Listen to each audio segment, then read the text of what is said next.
Ја користам приликата на Стопанската комора да им честитам 97 годишен јубилеј.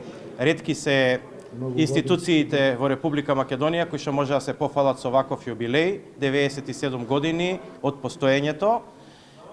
Уште 3 години има до 100 години, што мислам дека ќе биде еден значаен јубилеј. Денеска во Стопанската комора се одржа една свеченост на која што беа доделени награди на одредени стопанственици. Се надевам дека тие ќе го сватат тоа и како подстрек, како поттик за нивен понатамошен развој. Економијата, поготово индустриализацијата во Република Македонија се одвива во позитивна насока, тоа го кажуваат бројките во статистика.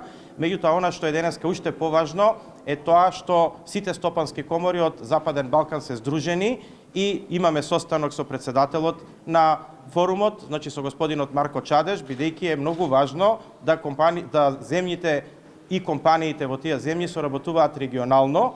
Суштински важно е да ние прво како регион соработуваме помеѓу себе, а така понатаму да соработуваме полесно и со Европската унија и со целиот развиен свет, бидејќи на тој начин и помалку ќе тежиме на Европската унија ако ја подобриме соработката помеѓу нас. Значи императив е да се подобри и забрза соработката помеѓу државите, а пред се помеѓу компаниите во приватниот сектор во регионот на Западен Балкан.